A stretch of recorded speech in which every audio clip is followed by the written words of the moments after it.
Ladies and gentlemen, this is Tokyo Skytree. Be awestruck by the panoramic view. There are so many other fun things to do after you've enjoyed the view. Ladies and gentlemen, let's go, let's enjoy. This is Tokyo Skytree.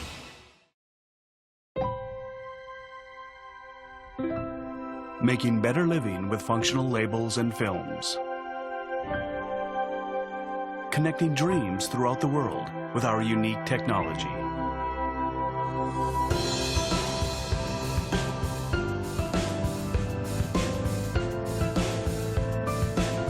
Linking your dreams now from Japan to the world. For adhesive products, we are Lintec.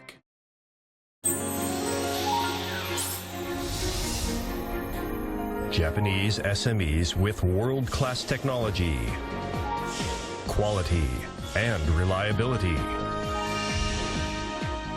Innovative online matching site for finding business partners you can trust.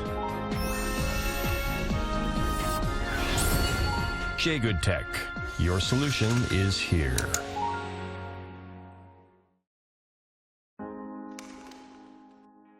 At SMBC, we are growing with Asia, and we've made a commitment to this community that is giving us so much. Whether financing infrastructure projects or delivering customized services to our many clients, we will continue to serve Asia with speed and efficiency. Rising with Asia, SMBC, Sumitomo Mitsui Banking Corporation.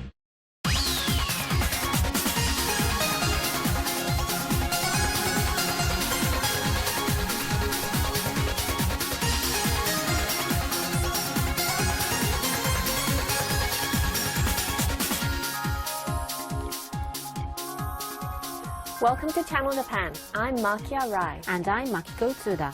Every week, we bring you the freshest information out of Japan from a studio here in Tokyo. From the economy to culture and even foods, if you want to find out what's happening in Japan right now, this is where you'll find it.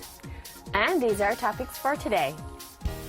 From World Business Satellite, new technologies to spawn more attractive and high-value seafood for overseas markets. Also from World Business Satellite, the shrinking Japanese sewing industry combats global cost competition through cloud services. From Takumi, a strange code embedded in photos and pictures that produces sound. And in Dreamweavers, a second-generation sushi shop owner in Kyushu cooks up a local pancake to draw tourists to the region. So, let's get started. We have a report from TV Tokyo's World Business Satellite. Yes, now first we look at efforts to generate greater demand for seafood by giving it added value. Well, when I think of high-value added fish in Japan, the most famous are seki mackerel. They say quality control is extremely strict. Yes, you're right, and the fish is definitely considered high-end at this point. But in fact, the fish was originally sold at low prices, but that all changed through various branding strategies. So what are some of the benefits of raising the value of various seafood? Well, one benefit is that it's possible to raise fish prices that are caught in large volumes and fetch low prices in the market. And also by using advanced processing technologies, seafood can be shipped fresh from Japan to other countries overseas. And with less seafood being served on dinner tables in Japan, fishermen may be able to find new customers overseas as well. Exactly. And we have a report on some of the latest initiatives in the industry, so take a look.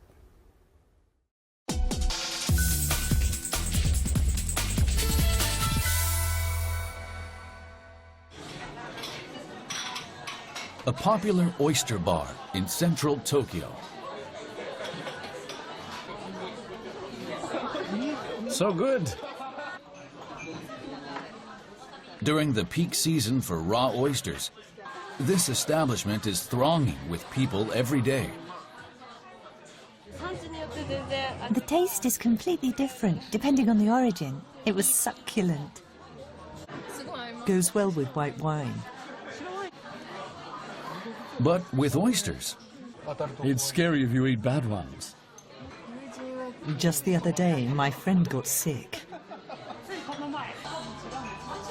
The possibility of food poisoning isn't small. This is Hidenori Yoshida, the president of Human Web, which operates a chain of 30 oyster bars. He has continued to focus on safety. These are the raw oysters for today. This is from Kamaishi, Iwate Prefecture. And this from Rotsu, Hyogo Prefecture. All of the oysters served by the company are taken to a special facility in Toyama Prefecture and cleaned using a proprietary method. They say they are currently applying to patent the technology. If you ask if it's 100% safe, I can't say that absolutely. Seawater contains viruses and bacteria that cause food poisoning. And as oysters take in a massive amount of seawater, entirely eliminating the risk is believed difficult.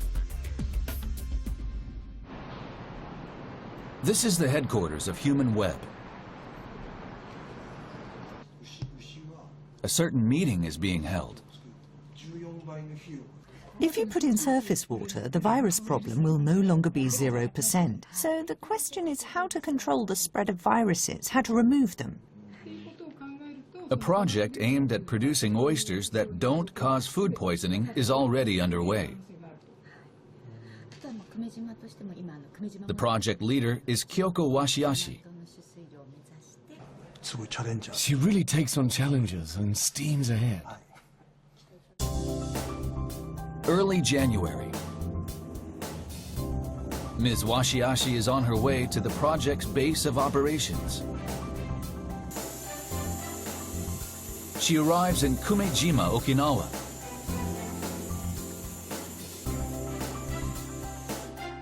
It's January, but the sea sparkles an emerald green color. In February, it'll be exactly 2 full years. Ms. Washiashi has been living on the island and developing those oysters inside a small research lab.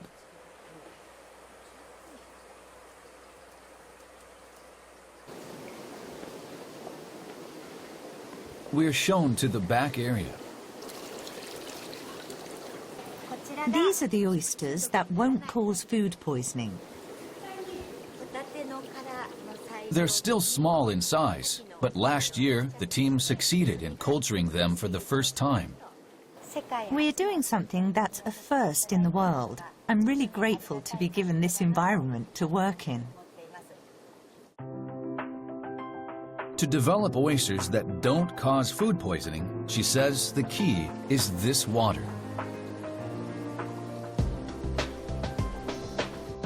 In fact, the water source for the facility is the Okinawa Prefectural Deep Sea Water Research Center. Deep sea water is pumped up directly from a depth of about 600 meters.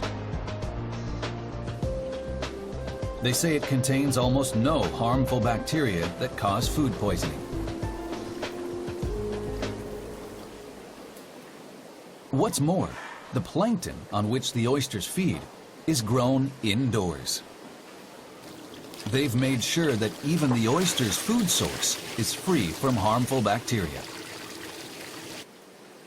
By using water and feed that contain almost no viruses and bacteria that cause food poisoning, they aim to minimize the risks.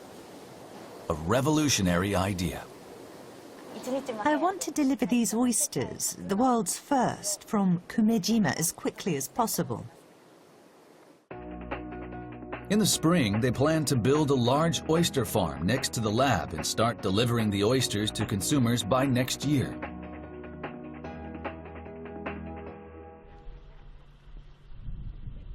Meanwhile, in Kumamoto Prefecture, another unconventional seafood farming initiative is being carried out.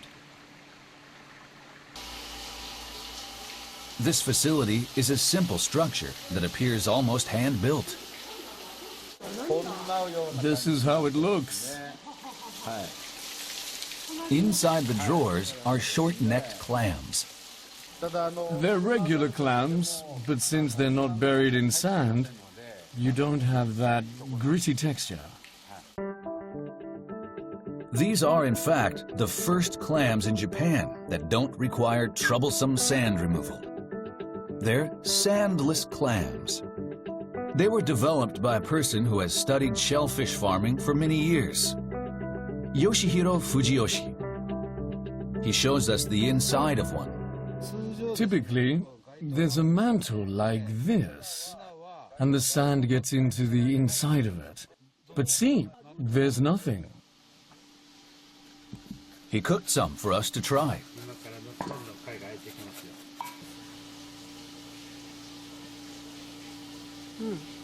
You're right. There's no grittiness. The taste is also more pronounced. These clams were long thought to require sand to grow.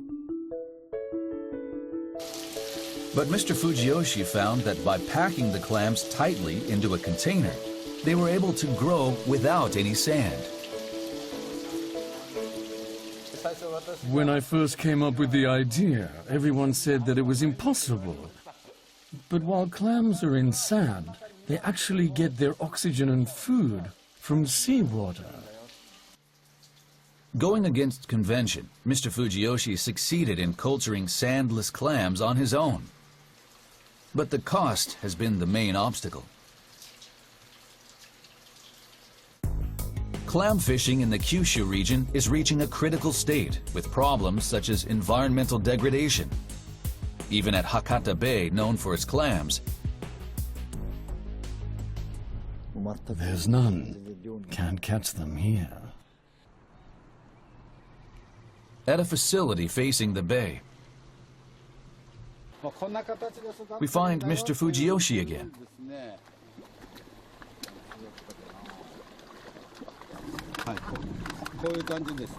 They aren't uniform, but are definitely good enough. Last year, the city of Fukuoka applied Mr. Fujiyoshi's know-how to start farming sandless clams. By mass producing them, the cost was drastically reduced. We're hoping to sell them in a big way in Japan and overseas as zero sand clams from Fukuoka. Since we've come this far, I hope we can somehow make this a success. The possibilities of seafood are expanding. The day when such fare finds its way to our dinner tables may not be that far off. Well, I thought the technique of using deep ocean water to produce safe-to-eat oysters was really interesting. It was, wasn't it? And oysters are said to be shellfish that can clean and purify ocean water. And despite their tiny size, they actually draw and expel 400 liters of seawater every day to get their main food source of phytoplankton. I see. So that's why oysters themselves are affected by the condition of seawater. Yes. Well, with these new technologies, more seafood caught in Japan might make their way to dinner tables around the world.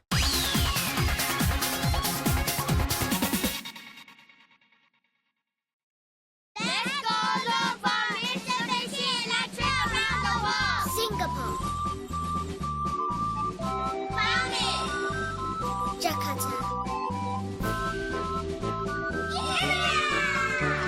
Tokyo. Kuala Lumpur.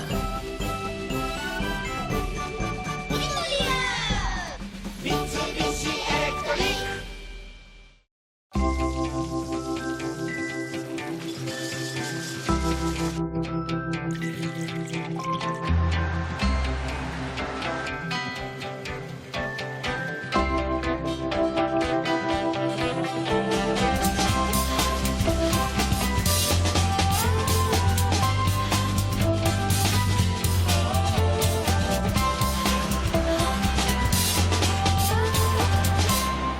Mitsui & Company.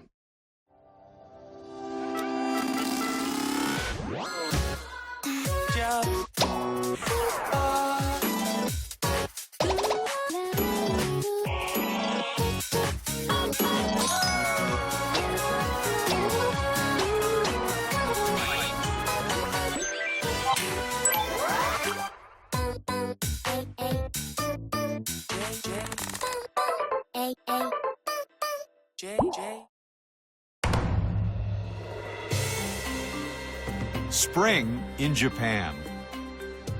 Lovely views. Heartwarming flavors.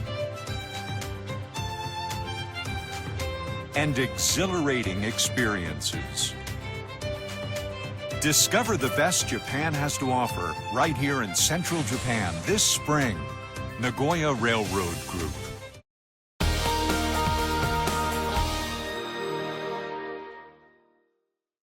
Next, we have another report from TV Tokyo's World Business Satellite. Yes, and next we'll be looking at fast-growing sewing services that allow clothing shops to work with individual sewers. So by that, do you mean clothing shops order products from actual sewers rather than sewing factories? Yes, that's right. And generally, when contracting with a sewing factory, you need to order a certain volume, but small clothing shops aren't able to do that, and that's why individual sewers play a vital role. I see. But if the production volume is small, won't the cost per item end up being quite high? Yes, you're right. Like you say, the cost per item is high, but compared to factories that only accept large orders, they say it's more cost efficient. And there's also another issue that the Japanese sewing industry is facing that brings those clothing shops and sewing professionals together. And what is that? Well, we have a graph over here that shows the number of sewing factories in Japan, and like you see, it's dropped about 1/5 of what it used to be at its peak. Well, I imagine the shift to lower-cost factories overseas is a factor. Yes, that's right. And according to the Japanese Economy, Trade and Industry Ministry, the domestic production ratio of apparel fell from about 50% in 1990 to just about 5% in 2009. That is a huge drop. So it really shows how tough competition is in the sewing industry. Yes, that's right. And because of that, workers at domestic sewing factories are paid low wages, which in turn is forcing many highly skilled workers, sewing professionals, to quit their jobs. Well, it's really an unfortunate situation for them, especially given the specialized skills they have. I agree, and to address that problem, there's now a new cloud sourcing service that's aiming to link clothing shops and professional sewers together. So take a look. Daikanyama, Tokyo. Among the many stylish stores in this area is an apparel shop called Codename. All of their products are original items. They are especially well-liked among people in their 20s and 30s. In charge of the designs is store manager Kotaro Fujimoto. He's facing a certain problem. 3 in the afternoon. Mr. Fujimoto suddenly closes up. The reason? I'm going to a meeting with a garment seller. Ideally, I'd like to keep the store open. The store is run by just 2 people, including Mr. Fujimoto. So whenever they have to run an errand, they have no choice but to close the shop. Sewing the clothes is also Mr. Fujimoto's job. He'd really like to outsource that to a factory, but if we use a factory, we have to order by lot, so the risk ends up being high. factories require a minimum order of several dozens of the same product. But considering inventory, the shop can't make such a decision that easily. So now, they're thinking of using... I'm looking at self-introductions and profiles of sewers.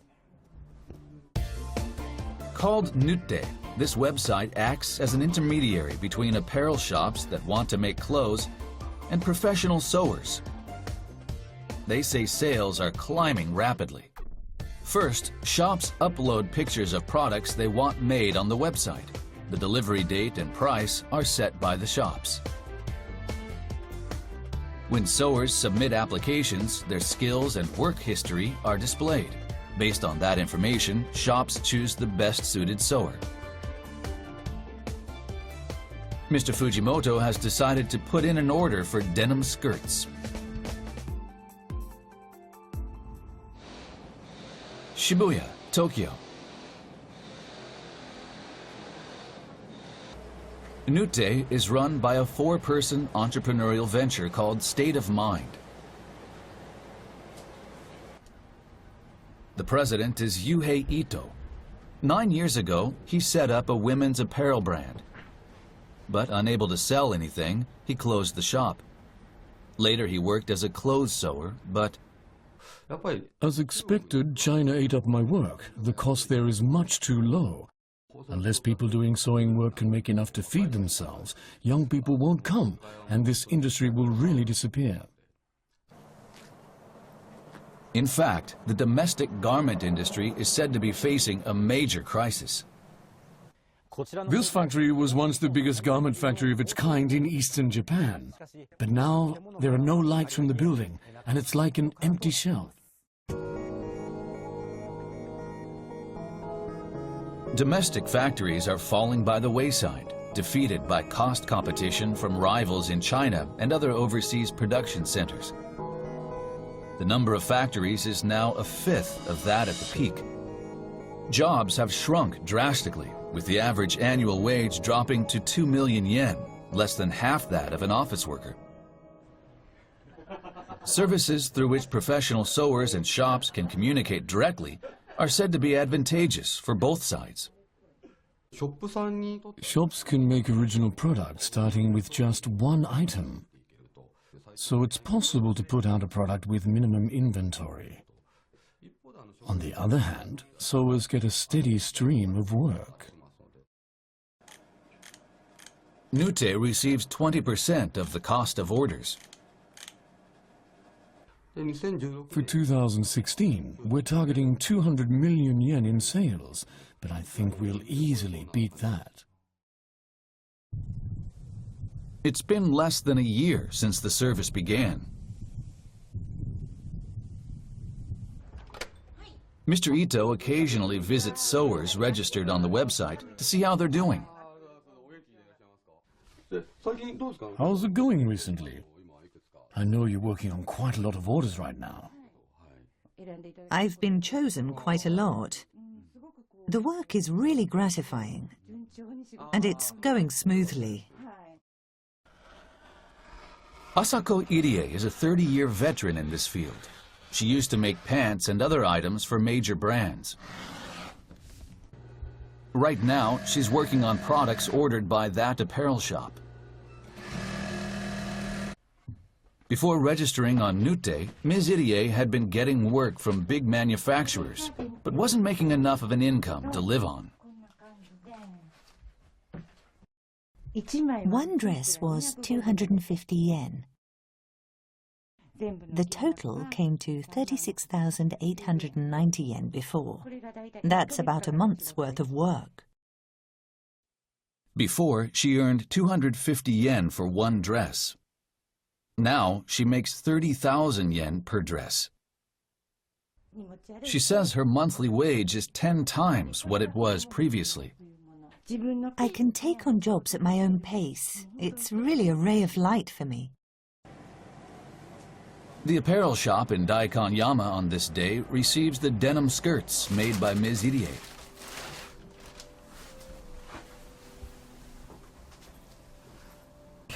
She's given us a product that's 100 points out of 100. The sewing is beautiful, and the threads are very cleanly done. He says he plans to continue using Nute. Meanwhile, Mr. Ito of Nute is on a visit to Osaka. His purpose is to meet with a garment supplier. Together with your firm, we'd like to supply textiles in small lots to businesses that can't buy a regular lot. His aim is to secure supplies of clothing garments. It's part of a new service to allow customers to buy garments they want in small lots from the Nute website. What does the supplier think? If there's a garment that a customer wants in a design plan, and we can make it in a week to send to the sewer, then the customer will have more choices. They agree to start transactions within the year. In the future, we're hoping that our platform can handle everything from planning to design. Through Nutte, we want to build a service that will transform logistics and production in the garment industry.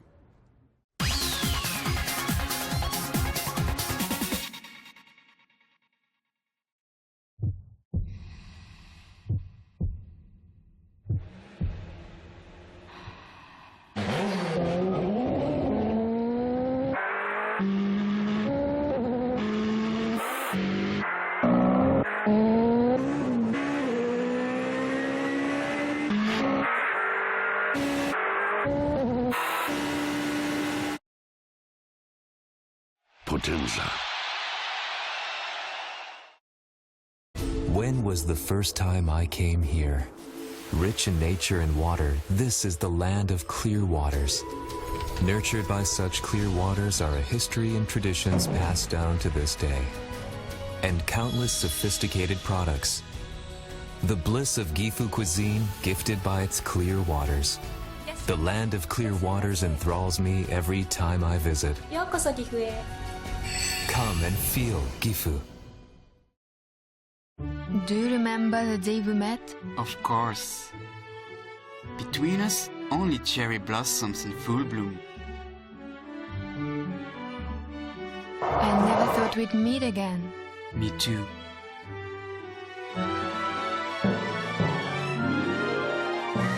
Wonderful. The cherry blossom showed me the way back to you. Smiles ahead, Seibu Group. Man, look at all these cars. Hey, have you heard, by the way? The Japanese company Kobelco is working to make the world's cars lighter. So what does that mean? Kobelco is using aluminum and steel technologies to make car parts and bodies lighter around the world. Ah, Japanese technology. The country of karate. Ha! Ha! Ha! Why do we always do that? I don't know. The talk of the world. Kobelco.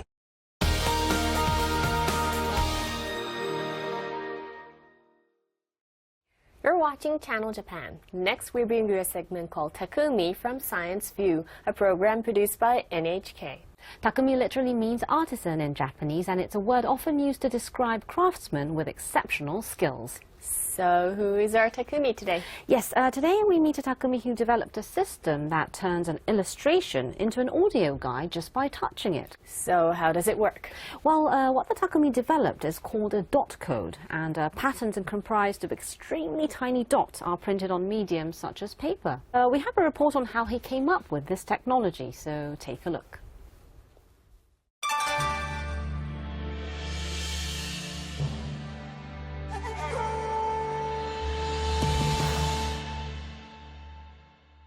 Hi, I'm at an open-air museum in Hakone Town, Kanagawa Prefecture. The museum is famous for its exhibit of numerous sculptures. Our Takumi today has made an innovative technique that is used for the museum's audio guide service, which is quite unique. The guide consists of a one-page pamphlet and an audio pen. The pamphlet contains drawings of the various sculptures. Museum visitors refer to this guide. If there's a sculpture you're interested in, just touch the pen to that part of the guide and... This statue, which portrays the 19th century French literary master Balzac, was created by... The pen starts talking about the sculpture. To hear about different sculptures,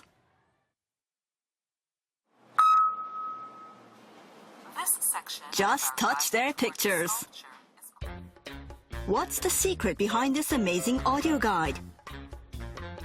To find out, I visited today's Takumi in Akihabara, Japan's largest electronics district. Good morning. This venture capital company of 15 employees is run by Kenji Yoshida, who developed the technology behind the museum's audio guide. The same technology is currently used in a wide range of materials like educational books for children and catalogs. When you touch the pen to this picture book, Nice to meet you. the characters begin to read the story. Here's how it works. There's a code printed on the page that you can't see. The code tells the pen to start playing the audio. When most people think of a code on a page, they probably think of barcodes or QR codes that you read with your mobile phone. But you're saying there's an invisible code on this page? That's right. Yoshida showed me what the code looks like when it's magnified. Wow, there's lots of dots. What are they? They form a dot pattern that I developed. Dots just 50 micrometers across are printed on the page. Just 32 dots in an area of just 2 square millimeters can be adjusted to produce more than 300 trillion different unique codes. And the code doesn't get in the way of what's on the page. The audio pen reads the codes using an infrared scanner. The pen contains preloaded audio tracks. The codes tell the pen which track to play.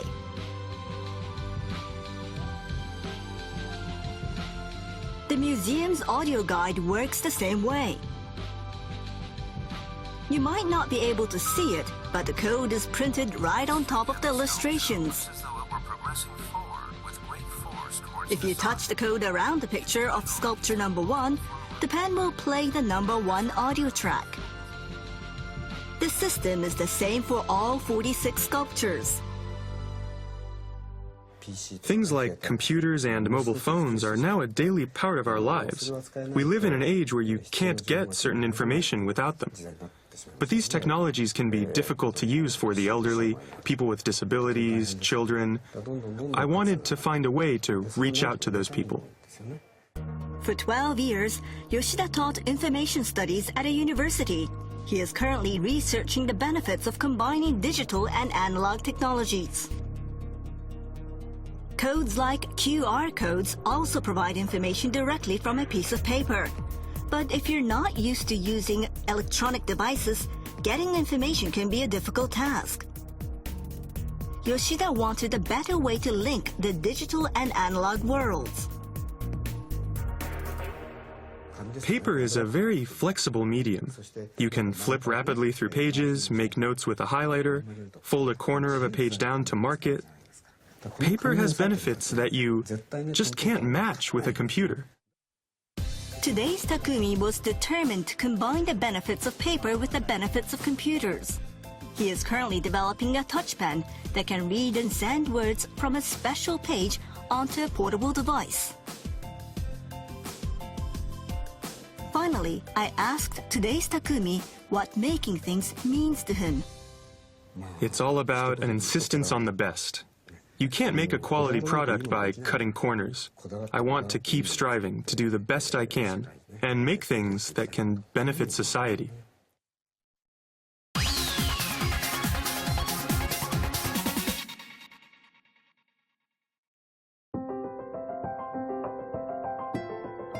Vietnam ベトナムに対してワクチンの技術援助をするとか、我々の技術を出せばですね、救われる人たちがたくさんいる。でもう一つは非常に少ない疾病の患者さんたちのための開発をやっています。いかにしたら未だ治らない病気の治療薬ができるかという、そこにみんなの気持ちが大体集まってます。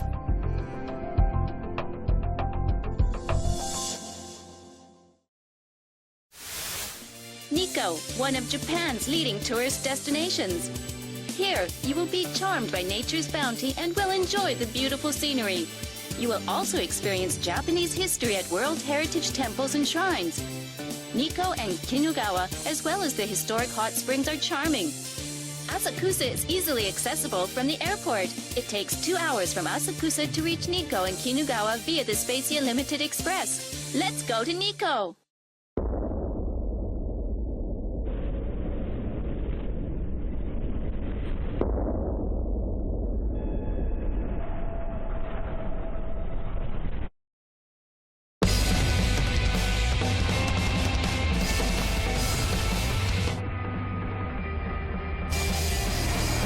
The sport truck. New Mitsubishi Triton. Drive at Earth Mitsubishi Motors. Oryx is driving business in Asia through leases, investments, real estate development, energy businesses, and more. Making business more dynamic and fast-paced than ever. Oryx.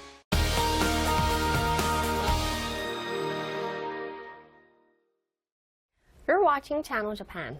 Up next is Dreamweavers, where we introduce the techniques and technologies of small Japanese companies.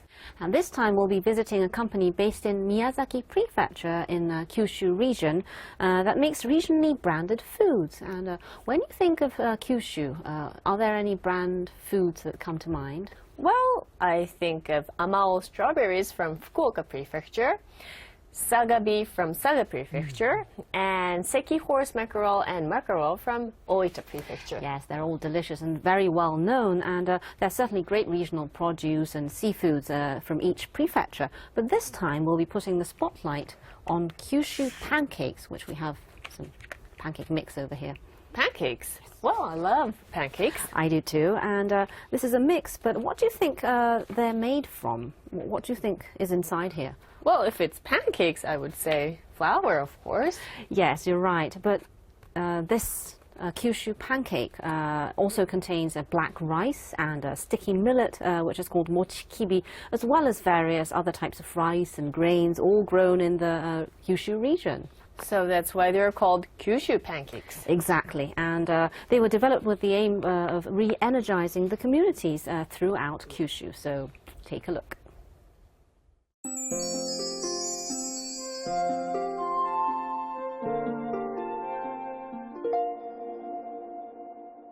Taiwan, in recent years, has seen the emergence of a thriving confectionery and snack culture. And there's one shop here that's whetting the appetites of locals with a sweet tooth.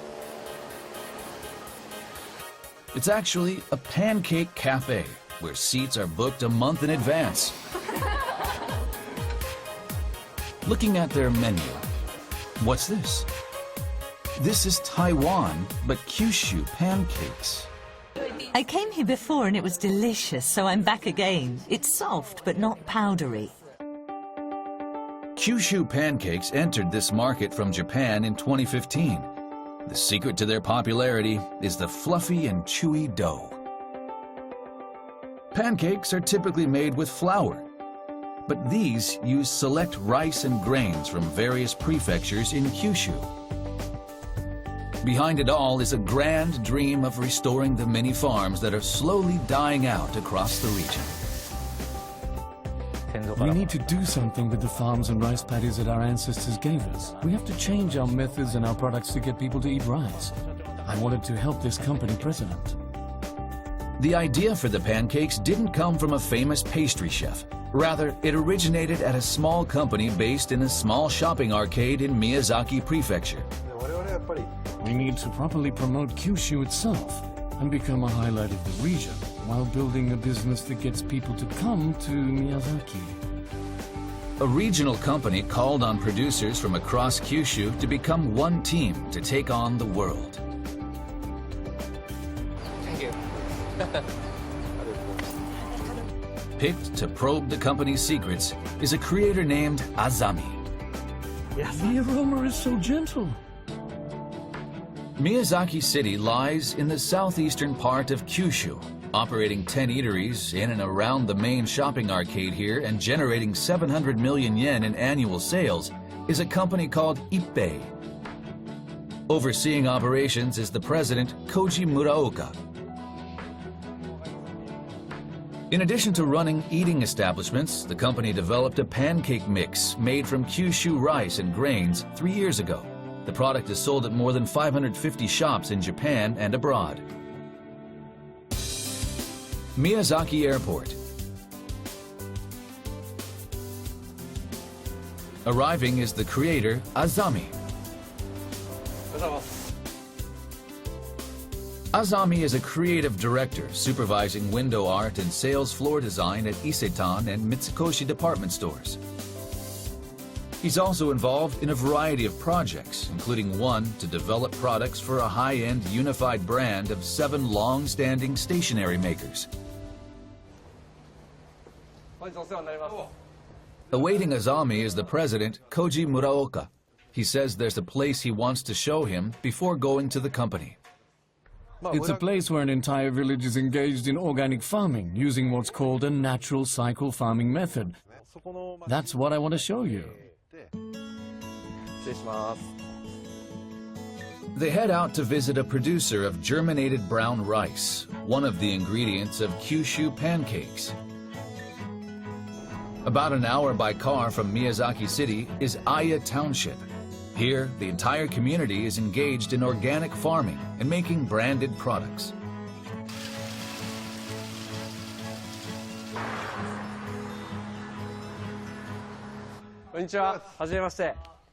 Matsui Noen is a contract farm for Kyushu pancakes. The Matsui family uses a farming method that requires much time and effort.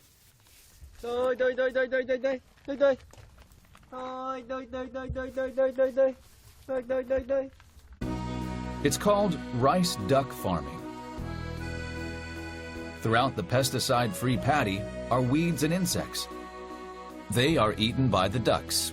What's more, the duck droppings become fertilizer, helping the rice plants grow.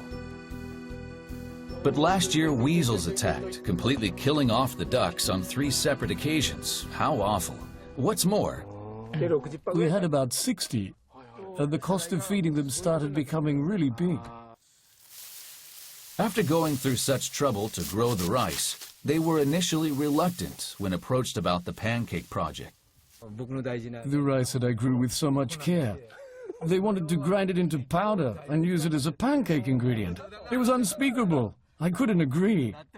Why would such delicious rice we made not be eaten, but instead made into rice powder and mixed with flour from somewhere else? Why did it have to become pancake? After reluctantly participating in a commercial for Kyushu pancakes, he understood Mr. Muraoka's true intention. I was made to wear tattered clothes and a straw hat. You had a great smile. This is a clip of that. Shown are Mr. Matsui and other producers nurturing their crops with love and care. They wanted to get across to consumers that Kyushu pancakes are a product that brings together the passion of producers from various regions.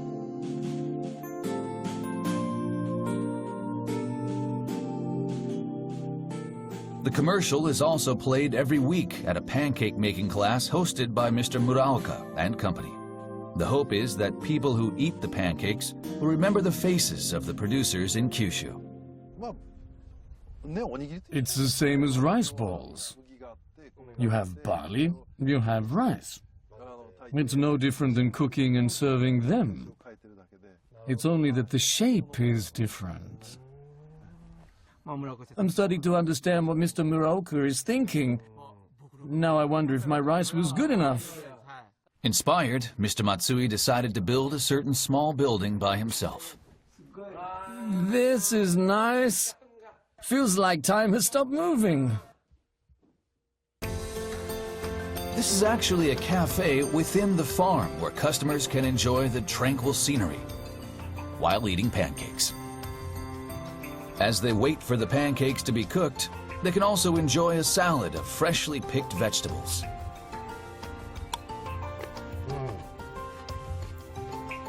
Delicious. The Kyushu Pancake Project has changed the mindset of the farmers.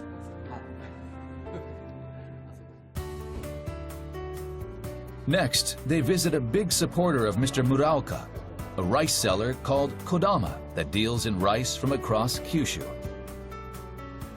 The rice and grains from producers in 7 prefectures converge here.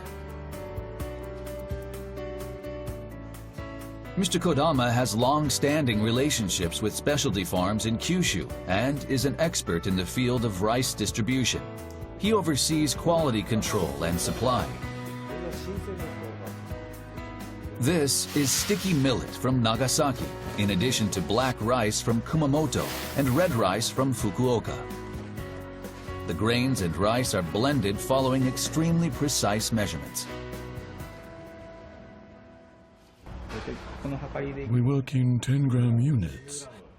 That must be difficult. Natural colors are beautiful, especially looking at them like this.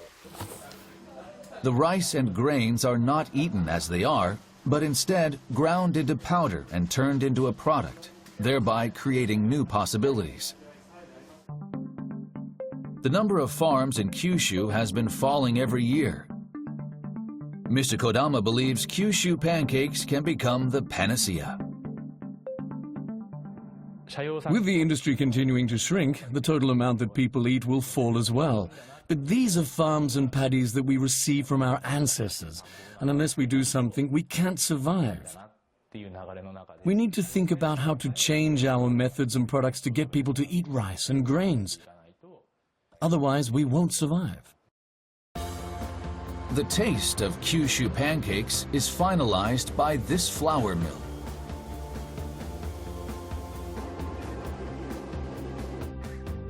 To draw out the aroma, they go one step further and roast the ingredients.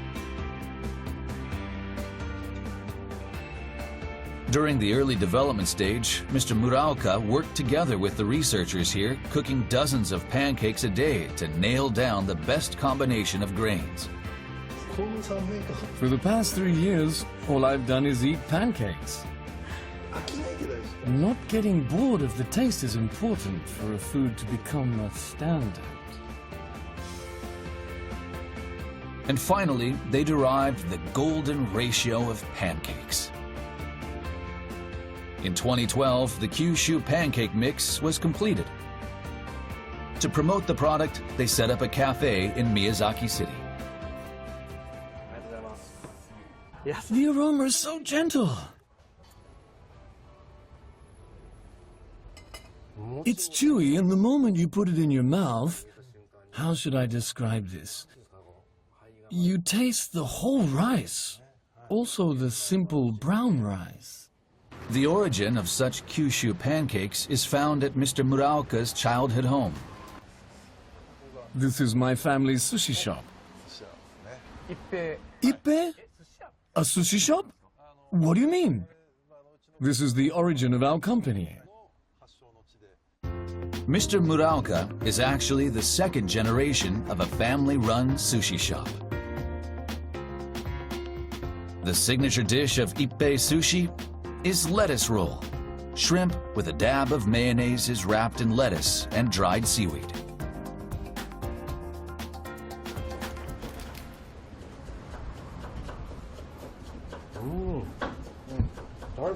It has a crispy texture. The ingredients are fresh, so the lettuce and seaweed go well together. The mayonnaise is a unique and new idea. Sushi with mayonnaise is common nowadays, but 50 years ago it was considered an innovative product. Kyushu pancakes may be infused by that spirit of innovation inherited from his father.